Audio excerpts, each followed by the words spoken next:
Hey, hi, happy Tuesday. It's Meredith. I'm here with our message for the 7th of September, 2021. We are using Tattoo Tarot, Ink and Intuition. I'm digging into the recesses of the tarot cupboard, pulling out decks we haven't seen for a while. Okay, we're tuning into the energy atmosphere of the day and what's in it for us and how we're flowing with it. Our animal spirit of the day. I love this one.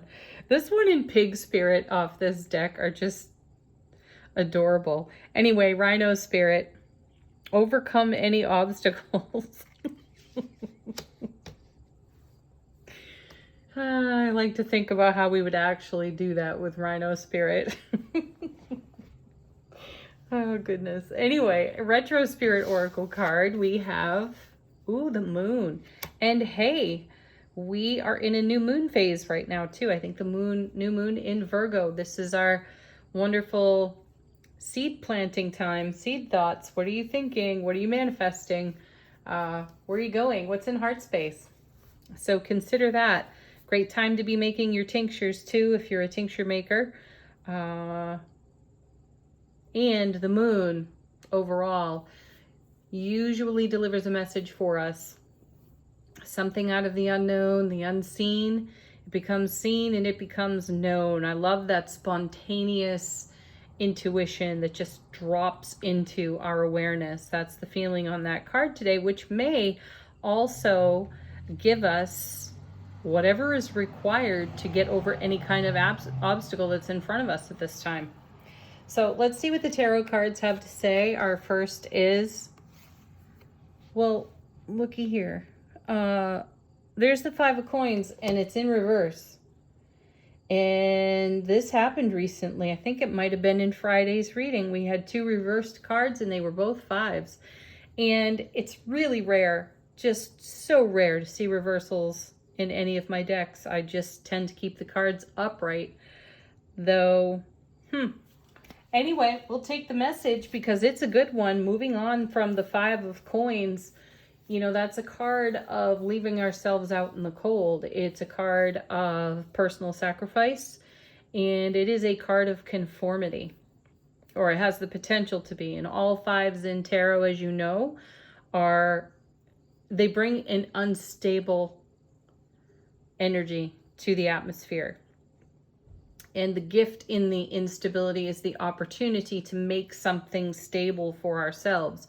So having the 5 of coins in reverse is really auspicious for us because it's confirmation that we have successfully navigated a previously challenging experience. And, we're actually beyond it even. So in any aspect of our lives where we were settling for less, accepting breadcrumbs, making a personal sacrifice with absolutely no reciprocity from anyone else connected or involved in the scenario, the circumstance, or situation, we have moved beyond that.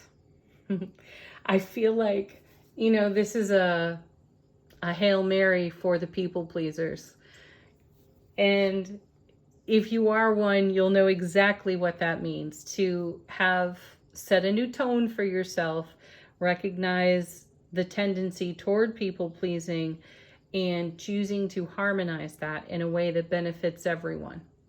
Yeah, that's what I feel there. Next we have the World. This card loves us lately. I love seeing it here.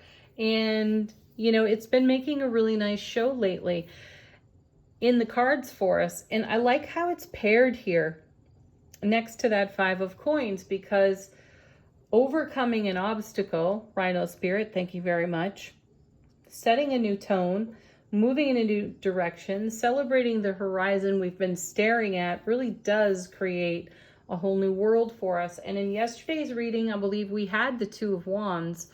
So we were, through following our heart, making choices and decisions, creating a whole new horizon for ourselves. And we've been celebrating that horizon the past couple of weeks in the cards.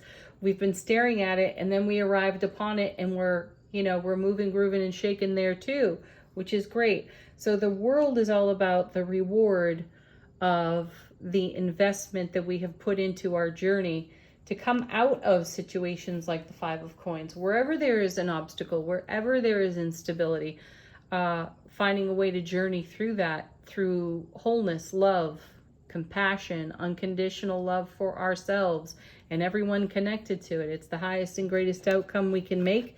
And the World card is here to say that we've done it. And then we have a revisit of the Page of Swords. We had this page in yesterday's reading, and this is about good communication, inspired ideas, lots of inspiration, and staying in motion with those ideas and those inspirations. Now, we may find ourselves in new waters, in a new land, on a new horizon, however you want to frame that for yourself. And you may not have all of the experience required, but you have experience aplenty to get going, to get started, and make your way on this foundation. Coming with, oh, how beautiful, and look how beautiful she is too. The Queen of Swords. I love that she's right there with the page, because this speaks to the collective of our mastery, the cumulative mastery that we have to bring to new opportunities, inspirations, and ideas. So a word or two about this Queen. My goodness, I just love how she's done in this deck too. She is a warrior, warrioress, whatever. She's also a brilliant strategist, and she doesn't put up with nonsense of any kind. She's extremely direct, which is what gives her a reputation for being bitchy and cold and callous even. She's none of that. She's just not a friggin' people pleaser. So she has a reputation because of it. She's holding the Ace of Swords though. Brilliant clarity, everlasting strength, decisiveness there. And she is the decisive queen. A decision needs to be made, and she'll make it. So this brings us back to yesterday's reading, where we started out with the Lovers and the Devil card coming out of the deck together. She slices through any of the nonsense there, cutting away that ego energy that would be like wah, wah, wah in our ear, talking us out of the fresh ideas, inspirations, the desire for doing things differently instead of doing what's familiar. This is the kind of queen that you want holding that sword, because she is there in all of her glory and mastery, sort of paving the way, representative of us embracing what's new in the now, in this new world that we have created for ourselves that has nothing to do with pleasing everybody else. Yeah? Yeah. All right, what comes with our Five of Coins? Oh, wow.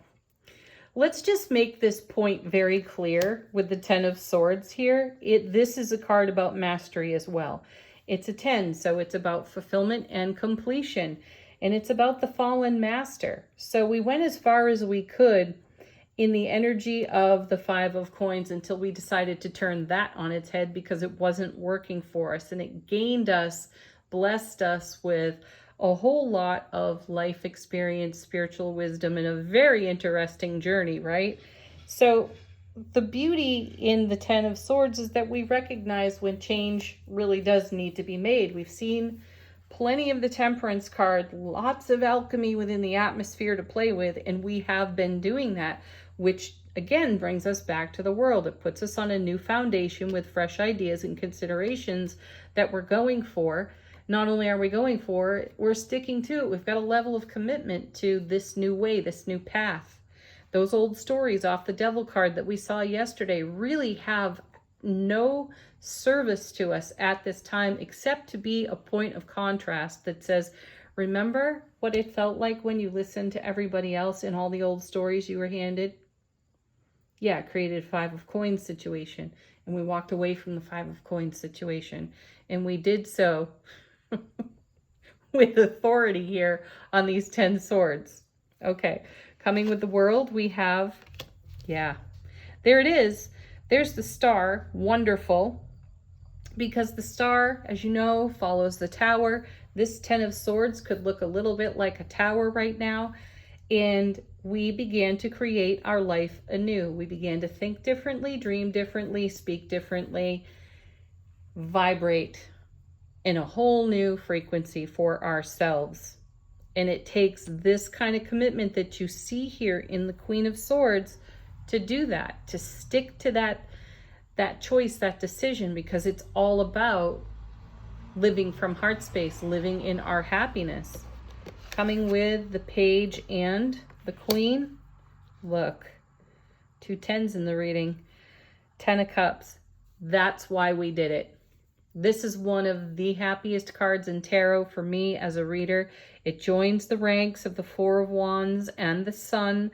This is the 10 of Cups. That's the Ace of Cups to the power of 10. Overflowing into our world. So you see why it takes this kind of strength in mind and heart with the Queen of Swords to create a 10 of Cups life experience, foundation, whole new world over here. The reward of our efforts is found here in the star. She reminds me a bit of Temperance too, because of the water, the vessels, you know, the moving of energy, the change. And here she is she nude? Yep, she's nude. She's got a little bit of a protective ribbon there, but her nakedness on the card is representative of our willingness to be courageously vulnerable as we go forward in this new land, looking at this horizon, celebrating our 10 of Cups with all the experience of the 10 of Swords and the Queen of Swords, simultaneously embracing new and inspired ideas and inspirations. Ooh, this is fantastic. Boy, you watch yesterday's reading and then this one right after it. They are going to flow together so nicely. So cards from the bottom of the deck. This is how the universe is supporting us within the energy atmosphere today. This is what's going on behind the scenes on our behalf. Our first is Temperance is back again. Yeah, so there is the Archangel Michael right there. And this is a representation of change taking place in the now moment that really excites our eager anticipation for all that comes with this 10 of Cups. The overflow, the bounty, the abundance, the surprise, delight, and the unexpected in all of that. Coming with Temperance is the Death card. You have to love that. Transformation at its finest. That's what's happening with Temperance. Temperance is a card of reconciliation. So it's reconciling, harmonizing, balancing energies. Death card, endings and simultaneous beginnings happening for us there. And I feel that from, again, going back to yesterday's reading where we started out with Lovers and the Devil together. There's so much in that reading and it is overflowing into today's. But so what's the universe is working on the alchemy that would potentially remove or can potentially remove the obstacles before us in Rhino spirit. And then something of the unknown becomes known with the moon. So, you know, our intuitive gifts amped right up. Pay attention to what's going on in your intuition, in your empathic abilities, and follow along with that, because that'll be much more in line with the world, the star, the 10 of Cups. So we'll keep that momentum going while the universe takes care of alchemy that, let's just say it's a pro with. And then we have, looky here, the Tower. There it is. The Tower and Star in the reading. I feel like the Tower also confirms our 10 of Swords here. So you know that this means that old ways of being, thinking, doing, broadcasting don't necessarily serve the new world order here, world, that goes, that transforms us from the 5 of coins. So the transformation has happened. We saw transformation for 2-3 weeks in the cards. Amazing, right? And this is the result of the transformation. It's taking the leap of faith we talked about yesterday and living in the momentum of that leap of faith. So old structures fall away, old ways of thinking, being, doing, as I just said, start to fall away too. And that can feel a little bit uncomfortable. And there's the temptation of the devil card yesterday, tempting us to go back into an old sanctuary, an old unstable sanctuary that we were trying to manifest ourselves out of in the first place. So if ever there's a place for resistance, it might be there, to resist going back to old familiar ways when we feel uncomfortable in the presence of the Tower and the 10 of Swords and the Death card. Know, though, that these cards are working for you. They are all about you and have everything to do with the highest and greatest outcome unfolding for us in the form of the 10 of Cups. So plant your seed thoughts accordingly on this gorgeous new moon in Virgo. And understand that obstacles may appear in the path, but we have all the tools required to overcome the obstacle. And it's not necessarily something that we need to mow down or plow through. It can happen in the spirit of allowing, because all parts are welcome. And when we don't have resistance there, everything flows beautifully. Woo! High five, everyone. Good work. All right, angel answers. Ask a question, get confirmation, have a fresh message. What do the angels want to say? First, divine timing. Perfect timing. Divine timing is perfect timing. And I feel that that's a message, maybe to just a select few of you. Let the idea of time slip away. Peaceful resolution is at hand. And then we have the romance card, unifying energies here. There's another nod to temperance and the lovers and the devil card that we saw again out of yesterday's reading. So this is being the greatest love of your own life and making every decision, Queen of Swords, from that presence of mind and heart. And then remain positive. Yeah. You know that that's what makes it all move, right? Staying positive about it. Whatever it is for you. Okay, last card. Kind of the affirmation card or point of focus for the day from Angels and Ancestors deck. We have Medicine Mother. Honor your inner knowing. There's the moon for you again. Pay attention to your intuition. Listen to yourself. You are wise. Your soulful presence knows it all. So allow that to come to the surface for you. All right. Happy Tuesday, everybody. My favorite day of the week. Peace, love, joy, blessings, happiness, laughter. Namaste.